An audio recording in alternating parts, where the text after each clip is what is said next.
បាទជំរាបសួរបងប្អូនថ្ងៃអាទិត្យនេះគឺជាមេបារបស់ខ្ញុំទុកត្រៀមម្ដងណាពូជស្គួយក្រអាសំពៅនេះខ្ញុំចឹងខ្ញុំពោះបងប្អូន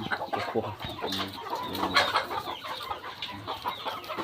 ងជិះកាត់ដើមបំបែកបដាសុខភាពនេះមកអេបងប្អូនណា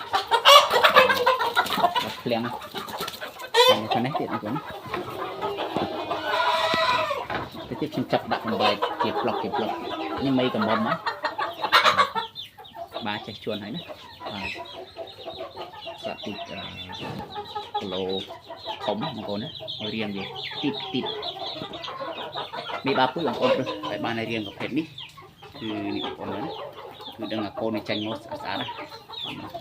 នេះមីកំមុំធ្លាក់កងបដា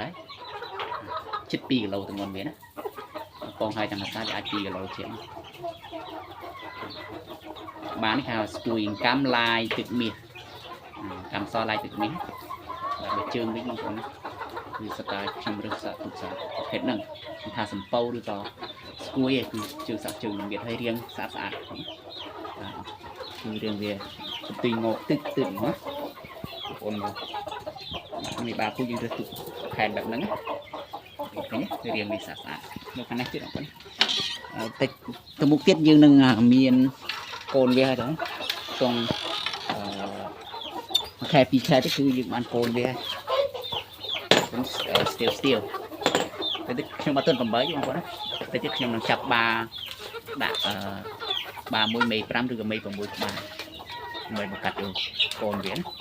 គេហៅថាពូស្គួយក្រងពោះបាទបូកសំពៅកូនមើលនេះដូចមួយនេះអីវ៉ាន់នេះសំពៅនេះស្គួយបាទពោះពូជក្រងណាពូជក្រងគឺរៀងបែបហ្នឹងបងប្អូននេះពូជមន់ស្រែយើងកូនมันចេញមកដឹងស្អាតណាពួកអាពូជក្រងណាគឺវាឲ្យកូនមកល្អពោះរៀងស្លាស់ល្អហើយជើងវាអត់មិនធំជើងតូចអានេះពោះរៀងវាស្អាតបងនេះមកនេះញី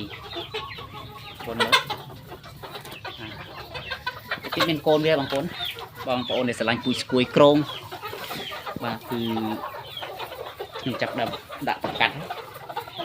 ខែ2ខែយ៉ាងយូរគឺបានកូនហើយអានេះខ្ញុំស្គួយច្រើនដែរណាសំពៅមាន2ក្បាលសាក់ពូជក្រងពោះបងប្អូនមើលពោះអាចស្បែកលឿងសាច់លឿងពូជនេះគឺត្រូវប៉ាន់នៅទីផ្សារបងប្អូនណាខ្ញុំថាយើងលក់ជាមីបាពូជឬក៏មន់សាច់ឯងត្រូវប៉ាន់ទីផ្សារល្អខាងនេះទៀតនេះបាទ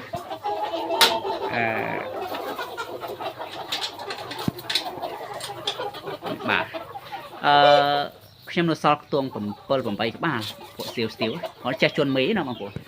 ចេះជន់មេណាបាទទម្ងន់2គីឡូជាងតិចតួចចាប់ពី2គីឡូឡើងបាទប៉ុន្តែ4នេះនៅធំច្រើនទៅទៀតហ្នឹងណាពួកវត្តវាបាវាគឺ3គីឡូជាងដែរជាងមេវា2គីឡូកន្លះអញ្ចឹងវាអាចថាកូនមកក៏វាក្រមចាប់ពី3គីឡូឡើងហើយអានេះស្គួយមានស្គួយកាំឡាយទឹកមាសហើយនឹងកាំសប៉ុន្តែជើងនេះដូចខ្ញុំបញ្ជាក់គឺមីបាដែលខ្ញុំសម្រាំងទុកគឺទី1សុខភាពល្អទី2គឺបាទរៀងពោះទី3បាទជើងវាល្មៀតអញ្ចឹងគាត់សាច់លឿងហើយរោមក្រាស់បាទអញ្ចឹងកូននេះចេញមកគឺមួយដឹងមួយMM ណាគឺទាំងស្អាតបងប្អូនណាកាលណាមីបាយើងរើសបានផែនប្រភេទនេះគឺដឹងកូនមកចេញមកស្អាតហើយបញ្ជាក់បងប្អូនខ្ញុំមានដូចជា8ក្បាលបាទ7 8ក្បាលបាទប្រភេទស្គួយសុតបាទស្គួយសុតផិនតែនៅខាងនេះខ្លះខ្ញុំអត់ទាន់ចាប់មាញ់ទ្រុងនេះបាទខ្ញុំអត់ទាន់ចាប់បំបីបងប្អូនត្រូវការបាខ្ញុំមានបានេះគឺខ្ញុំទុកសម្រាប់ចែកពូជឲ្យបងប្អូនណាគឺខ្ញុំដាក់លក់សេរីសុខភាពបងប្អូនណាហើយនឹងវាក់សាំងគឺយើងធ្វើត្រឹមត្រូវតាមអាយុកាលបងប្អូនយកទៅគឺដាក់បង្កាត់ជាមួយមេបងប្អូននោះគឺតែតែល្អកូនចាញ់មកបងប្អូនមើលគឺផែនណា ចឹងសម្រាប់ព័ត៌មានផ្សេងៗបងប្អូនអាចទាក់ទងលេខ Telegram ខ្ញុំណាគឺ 086 389202ខ្ញុំមានតែបាណាមេខ្ញុំអត់ទាន់មានទេបាទខ្ញុំមាននឹកជង7 8ក្បាប់បងប្អូនត្រូវការបាទគឺសិតតែប្រភេទហ្នឹងស្គួយសិតណាពួកជើងល្មៀតពុះបាទនៅ3ក្បាលនេះខ្ញុំអត់ទាន់ចាប់មកបាទនេះខ្ញុំដាក់5នេះគឺនៅជាមួយគ្នាតាំងពីតូចមកគឺវាអត់ចាក់គ្នាទេចឹងអាផ្សេងទៀតដាក់មកគឺវាចាក់គ្នាចឹងខ្ញុំគន់លេខវាដាក់នេះ5នោះណាបាទ2 3ទៀតនេះទៀតប៉ុន្តែទាំងអស់វា10ក្បាលជាងបាទប៉ុន្តែខ្ញុំទុកបង្កាត់ខ្លួនឯងខ្លះហើយនេះគឺខ្ញុំទុកសម្រាប់ចែកជូនពុកម៉ែបងប្អូនណាដែលគាត់ត្រូវការបាជាណាបងប្អូនគឺបាពូជស្គួយក្រងគាត់គីឡូធំគាត់ហ្នឹងណាបាទគឺចាប់ពី3គីឡូក៏ឡើងហើយទម្ងន់វាទៅពេលពេញវាជន់មេមែនទេណាបាទឥឡូវវាគៀងមេបណ្ដើដែរមួយនោះអីបាទគឺវាចេះគៀងមេជន់មេខ្លួននេះបាទយកតែមួយខែទៀតហើយគឺជន់មេហើយចេះជន់មេខ្នាយវាអត់ទាន់មានទេហូបតិចតែទម្ងន់2គីឡូចាប់ពី2គីឡូឡើងបាទអរគុណច្រើនបងប្អូនណាពួកមានផ្សេងៗទាក់ទងតាមលេខ Telegram នៅលើអេក្រង់ខ្ញុំដាក់លើវីដេអូបាទហើយទីតាំងកាកឋាន202នៅស្រុកសំរងខេត្តតាកែវបងប្អូនហើយសម្រាប់កូនមន់គឺយើងអត់ទាន់មានទេបងប្អូនណាអ្នកដែលសួររកកូនមន់ខ្ញុំទទួលតលខែអាចថាខែ2បងប្អូនណាខែ2រៀងយូរតិចឲ្យកូនមន់ណាប៉ុន្តែអ្នកដែលគាត់មិនបញ្ញាប់គាត់អាចកក់ទុកបានបាទព្រោះយើងបញ្ជាជូនទៅតាមលេខរៀងបងប្អូនកូនមន់ណាបាទអ្នកកក់មុនគឺយើងរៀបចំមុនអ្នកកក់ក្រោយគឺរៀបចំតាមក្រោយបាទអញ្ចឹងអរគុណច្រើនបងប្អូនណាសម្រាប់ការគ្រប់គ្រងមកខាងកាកឋាន202យើងមានតែប្រឹងប្រែងផលិតណាដើម្បីគ្រប់គ្រងទៅឲ្យវិជាកសិករយើងហើយសួរថាយើងចិញ្ចឹមមុនហ្នឹងខ្លាចជាអ្នកមានអត់มันមានលុយច្រើនទេបងប្អូនណាគឺយើងបានតែមកគ្រប់គ្រងគ្រួសាររបស់យើងណាគឺថារស់មកសំរុំជាមួយនឹងគេដែរអញ្ចឹងណាបងប្អូនអញ្ចឹងយើងឆ្លៀតពីការងារយើង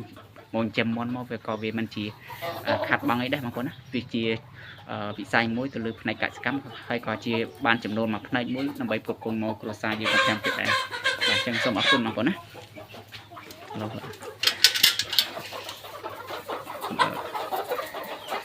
នេះខោស្គួយកម្មកម្ៅឡាយទឹកមាសនេះមាន2ក្បាលបងប្អូនណាអាចទុកសិតតែធ្វើបាន2គីឡូធំណាបងប្អូនមើលបាទនេះបងប្អូនមើលណាគឺបែបនឹងផែនវានេះបងប្អូនវាបងប្អូនរៀងស្តៀងគ្នាបាទអានេះបងប្អូនខាងនេះបងប្អូនខាងនេះវាបងប្អូនខ្ទង់មកវគ្គម្នាក់ណាសុខភាពនេះមិនស្ដាប់អែមបងប្អូន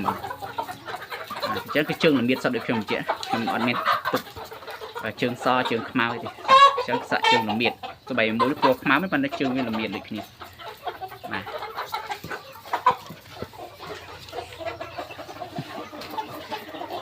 ហើយជូនពរពុកម៉ែបងប្អូនយើងណាពិសេសនៅតំបន់ដែលគាត់ភៀសសឹកណាមានទំនួលព្រំដែនសូមឲ្យគាត់មានសុវត្ថិភាពទាំងអស់គ្នាណាទាំងបងវិរៈកងទ័ពក៏ដូចជាពុកម៉ែបងប្អូនយើងដែលគាត់ភៀសសឹកមកតំបន់ដែលមានទីទួលសុវត្ថិភាពអញ្ចឹងយើងអ្នកដែលតំបន់នៅដែលសុវត្ថិភាពហើយយើងគ្មានអីក្រៅពីយើងធ្វើការងារខ្លះហើយយើងចិញ្ចឹមសត្វខ្លះដើម្បីផ្គត់ផ្គង់ទៅឲ្យពុកម៉ែបងប្អូនក៏ដូចជាមុនសាច់ទៅដល់ជាកសិករណាដែលគាត់ជាវយកទៅទិញយកទៅតាមកម្មវិធីរបស់គាត់ណា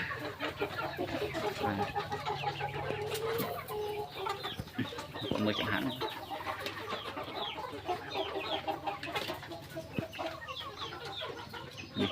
បងប្អូនមើលជើងវាខ្ញុំឲ្យមើលជើងវាចឹងគឺយើងសាឡមីតបងប្អូនណាខ្ញុំផាត់ចាំងពលឺថ្ងៃដកមួយនេះអីវិញបងប្អូននេះអាស្គួយកម្មឡាយទឹកនេះបាននេះបងប្អូនមើលណាខ្ញុំបញ្ជាក់តែបងប្អូនចេះមើលបានដែលឧស្សាហ៍ណាពូកែជន់មីនេះបងប្អូនមើលអារៀងបាក់កន្ទុយមកលើអញ្ចឹងគឺបានពូកែជន់មីបាទហើយរៀងក៏ស្អាតដែរបងប្អូនមើលនេះពេញរៀងមកពពប្រភេទនេះផែនណាហើយមិនទៀតទេពោះគឺវាពូកែជន់មីបាទតែរៀងប្រភេទហ្នឹងចឹងឲ្យជូនពរបងប្អូនជោគជ័យទៅលើការចិញ្ចឹមមុនស្រែអស់ទាំងអស់គ្នាយើងមានអីខ្លះពី ការខិតខំប្រឹងប្រែងណាបាទជំរាបសូមអរគុណ